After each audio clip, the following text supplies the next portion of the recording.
Momar Thiam ñu fa lan nga fàttali ñu lan mooy communication politique xaw ma fàttali xaw ma wax ñi ñuy seetaan pour ñu xam lan mooy communication politique. Communication politique de ni ma ko mën a tënkee na benn penseur bu doon wax ne lépp lu nit di def communication daf ci ne mu dem ba sax ne nit ki booy wax ak moom mu lay xool te tontu na la nag c'est que tontu bi ci noppi bi la nekk le fait que mu noppi donc bu ñu nee communication politique moo naan dañu appliquer la communication ci politique mais dafa nekk loo xam ne nii boo xoolee ba xool dafa mës a am parce que homme politique yi seen bopp lépp lu ñuy def jëmale ko ci askan wi dañ ci waxtaan buñ ci waxtaanee ba pare jaar ci yéen médias yi pour que mu mën a yegg ci askan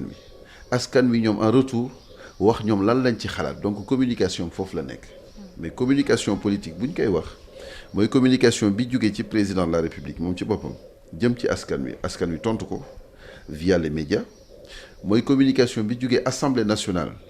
maanaam la représentation parlementaire jóge ci ñoom dem ci askan wi tontu leen mooy communication bi jóge ci collectivité locale yi maanaam li ñuy wax communes yeeg département yeeg région yi jëm ci askan wi maanaam ñi nga xam ne ñoom seen bopp ñoo nekk seeni gox ñooñu mën leen tontu via les médias et aujourd'hui via les réseaux sociaux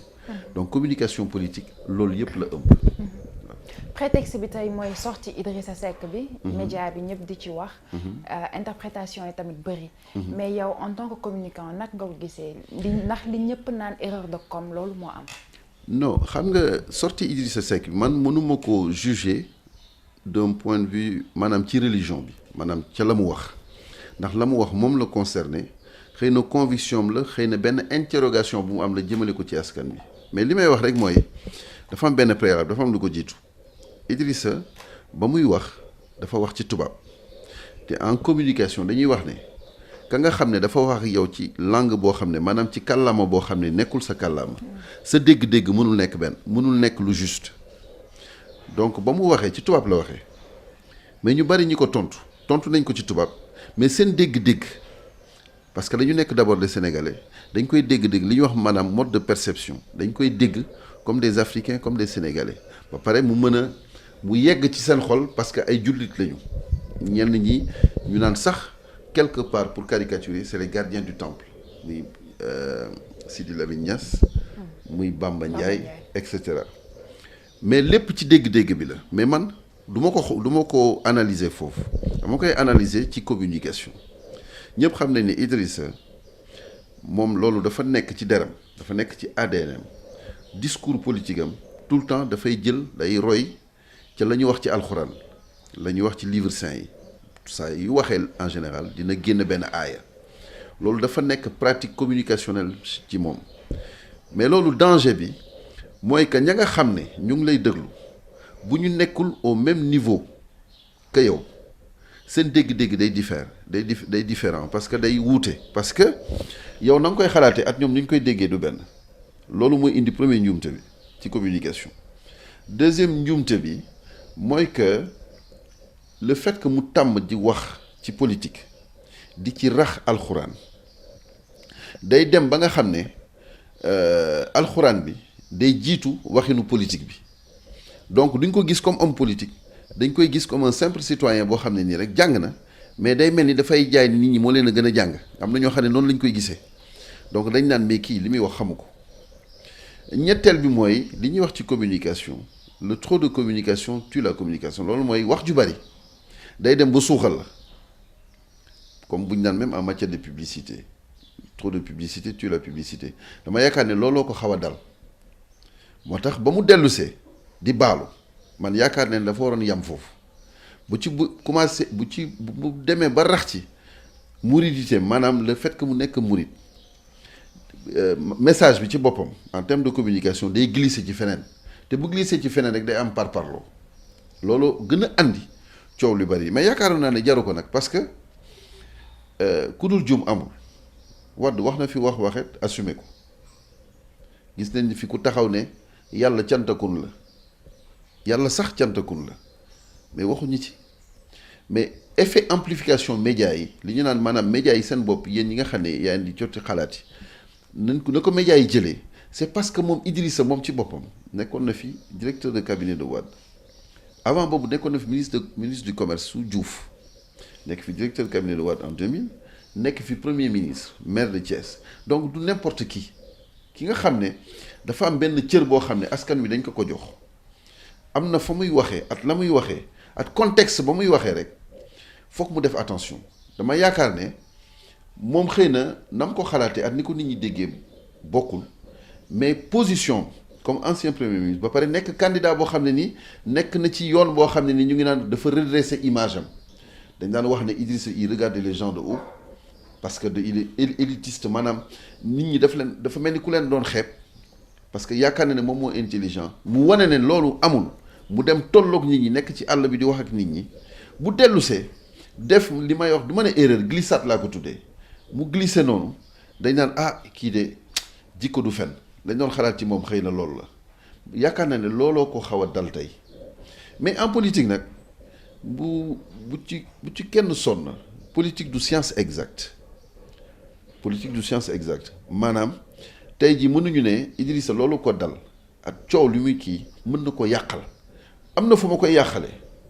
mais je pense que mën na am redressement pour la bonne et simple raison gis nañ fi ñu fi def ay njombe yu gën a garaaw loolu te tey jii ñu ngi au plus haut sommet de l'État ñu ngi continuer seen chemin politique mais parce que tout simplement il y a ce qu'on appelle en politique am na lu ñuy wax en politique tuddee ko surtout en communication politique tuddee ko effet d'agenda maanaam lu xew tey rek leneen lu xew ñëw rek day mel ni dañ ko fàtte moom la ñuy wax l'effet d'agenda tey Idrissa la ñuy wax fan yi ñu ngi doon wax ci Macky Sall ndax la mu wax ci dessert ci tirailleurs sénégalais yi ëllëg xëy na yàlla xam luy am c'est pas que nit ñi dañuy fàtte mais dañuy dem ba digérer ko léegi on digère plus facilement dañuy dem ba digérer ko d'autant plus que moom joxe na benn date ne bu ñu génnee ci koor gi dana tontu man de bu ma laajoon du tontuwaat day yem ci ne bal leen màq bu fekkee ne la ma wax daf leen a metti xëy na da ngeen comprendre lu ma wax ma yem foofu. boo wax nga ko moom nga tëjee wax ci mais bu la leeree ni que wax nga dafa njëkk a def erreur. mu waxaat defaat erreur. nit ki bu bëggee communiquer en politique. mu def erreur naka la war a mën a rectifier tir boobu lan la war a def dafa war a génnaat wax wala dafa war a noppi. non xam nga en matière de communication politique surtout dañ ne li gën a am solo man ci li ma jàng te pratique ko pendant plus de 15 ans mooy que communiquer du wax rek communiquer jëf la te nit aussi ci ay jëfam nga koy juger. Le Dalai Lama mu ngi wax ne nit ki boo ko bëggee xam bul déglu ay waxam xoolal ay jëfam communication foofu la ne ci ay jëf moom la ñuy wax la communication par les actes maanaam actes yi ngay poser say jëf parce que say jëf ci la nit ñi gën a royee que ci ay wax parce que wax boo xësee ba wax ko moomatoo ko tey jii li ñuy wax la parole publique wax publique muy communication publique boo xësee ba wax ko médias yi seen bopp ñoo koy jël tas ko tasaare ko ba léeg-léeg sax esprit ba nga koy waxee mën na changer donc loolu yëpp day wane ne nit bu defee erreur surtout en communication politique compte tenu position moom du wax moo koy résoudre parce que wax lay indiwaat parce que boo waxee ñu tontu la mais léeg-léeg dañ naan ñun bu ñu lay conseiller dañ naan la na nga observer benn période boo xam ne da ngay dal da ngay noppi. nit ñi xaw a fàtte. noppi ba nit ñi xaw a fàtte. di nga am yàlla dana def nga am benn occasion boo xam ne di nga ci dellu si parce que bu boobaa nit ñi fekk ne géex nañ ko ba ñu ko géexee pas que fàtte nañ ko dañ ko géex rek mais di nga am benn contexte bu favorable maanaam benn bërëb boo xam ne nii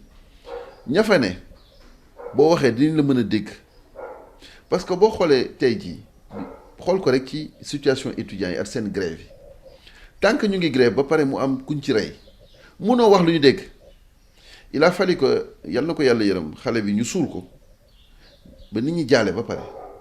ba président bàyyi ba ñëpp dal mu recevoir leen toog waxtaan ak ñoom te kenn mënul woon xalaat ne étudiants yi seen bopp à travers seen coordination mën nañ dem toog waxtaan ak président ba pare dal ay décision ñu jël fa ay décision ku nekk noppi même bu fekkee ne am na ñoo xam ne dañ leen d'accord wuñ ci maanaam lépp contexte favorable la mais léeg-léeg il vaut mieux nga noppi ba nit ñi géex nga doog a dellu si. yaa ngi doon wax ni que li mu wax mën na ko bañ a yàqal ci élection yi parce que politique du science exacte mais aussi côté bi mu laal moom moo sensible bu nekkee sénégalais ak religion côté boobu dafa sensible est-ce que tamit du ko yàqal lu rëy au lieu sax lu ndaw surtout que élection yi tamit même bu nit ñi di fàtte ndax li ngay wax ni problème d'agenda même bu nit ñi di fàtte mais élection yi yàggatul 1 an même pas sax est-ce que tamit loolu du ko yàqal lu rëy. xam nga ñun dafa am loo xam ne tey jii ci maanaam ci élection même ci politique ñun dañ ko manqué suñu réew boobu yoon dafa am lu mu ci wax mooy les sondage maanaam di natt askan wi fan la toll ci yenn homme politique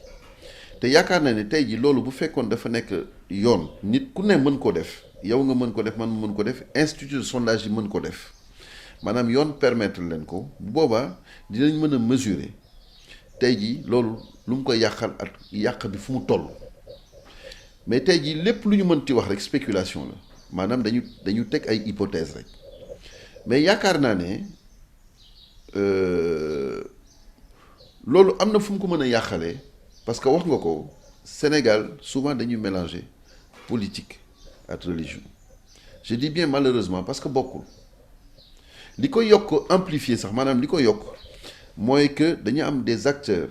religieux yu intégrer la politique. ku mel ni Sidi. muy Sidi. yokk muy Serigne Modou Kara. Mansour Sy Djamil. muy Bamba Ndiaye. Bamba Ndiaye était connu comme un arabisant, un spécialiste de la religion. muy même comment il s'appelle Cheikh Béthio Thioune. muy même yenn petit-fils Serigne Touba yi nga xam ne tey ji ñu ngi ci landreau politique bi. et donc tey jii politique beeg religion bi dafa jaxasoo ba pare religion bi contexte bi ñu nekk muy weeru koor bi dafa sensible lépp loo ci wax lépp yoo xam ne ñu yaakaar ne dogme la maanaam loo xam ne ni kenn mënu ko laal dafa sacré kenn nit mënu cee wax te wax ci lu rafet da nga koy moytu boo ko moytuwul rek maanaam nit ñi li ñuy wax l'épée de Damoclès nit ñi dañuy dal sa kaw te boo xoolee ba xool Idrissa bi muy wax ci loolu ci affaire conflit Israël ak Palestine la doon wax te ñi nga xam ne sax xam nañ ne Israël ci boppam nekkul ci yoon parce que am na benn résolution des Nations Unies bu nekkoo terre yi nga xam ne yaa ngi dem di ko conquérir palestiniens yi moom amoo ci droit delloo leen ko te mosu ko delloo li ñuy wax colonisation israélienne même ñi ko xam sax buñ ciy wax dañ ciy dal parce que dafa sensible même les diplomates yi nga xam ne dañuy wax ci loolu xam nañ ne ànd nañ sax ak Palestine dañ naan Israël devait se résoudre à appliquer les résolutions des Nations Unies maanaam Israël li nga xam ne yoon bi nga xam ne kuréel bu mag bi tudd Nations Unies daf ko teg ci si diggante moom ak Palestine na ko respecté bu weesoo loolu nag wax ci wax ju rafet pas de la langue de bois mais wax ci wax joo xam ne du blessé kenn parce que dafa sensible mais yaakaar naa ne Idi xëy na précaution boobu moom la jëlul woon moo tax loolu yëpp am. d'accord ñun lu ñu tàmm di gis ak suñu dirigeants politiques yi mooy d'habitude bu ñu génnee di def seen communication du ñu wax lu amul du ñu wax sax lu ñu gëm. comme démb. ak barki démb yaa ngi dégg ñu maître Abdoulaye Wade naan këram bi ko kenn jël te demeewul noonu. huissier bu ñu fa yónnee huissier bi bu fa ñëwee c'est parce que Karim Wade fa la dëkk fa fay adresse am bu amee bor alors c'est normal que fa nañuy yóbbu lettre bi. mais xam nga gis nga en matière politique boo nekkee opposant boo nekkee ci posture d'opposition occasion bu am rek en général dañ koy utiliser mën na nekk occasion boo xam ne sax nekkul loo xam ne nii la ngay wax moo am mais da ngay alerter. Et je pense que Abdoulaye Wade bu defee loolu pour moom c'est une manière d'alerter l'opinion que gars yi de yónni nañu huissier këram te fii koo ne huissier fu ñu dégg huissier dañ naan day am lu muy saisir huissier mën na ñëw sax di la indil benn commandement à payer maanaam benn këyit boo xam ne da lay wax ne da nga fay mais bu la koy indil sa adresse la ko indil. Effectivement. mais xëy na Abdoulaye Wade xam na loolu Abdoulaye Wade dafa am subtilité ci communication politique donc quelque part c'est une manière aussi de sortir du bois maanaam nit ñi xaw nañ ko fàtte tuuti. mais foog mu génn nag parce que c'est une occasion parce que toutes les occasions sont bonnes quand on est dans l'opposition pour que ñu déglu la c'est une manière d'alerter l'opinion mu jaarale ko ci médias yi homme politique yi dañu am benn règle bu ñuy appliquer en matière de communication mooy dañ naan la la communication en matière de communication politique surtout en matière de communication électorale maanaam ci ay élections bu waree am il faut savoir faire rêver maanaam da ngay rêver loo nit ñi man def naa campagne Wade en 2000 la marche bleue c'est moi qui l'ai fait Wade taxaw na ne fi dinaa créer yàkkal ma benn appareil boo xam ne maanaam ci ni ma ko mën a tënkee boo bësee maafe mu jox la maafe boo bësee ceebu jën mu jox la ceebu jën boo bësee boroxe mu jox la boroxe du dëgg mais pourtant def nañu démonstration bi ba Fuuta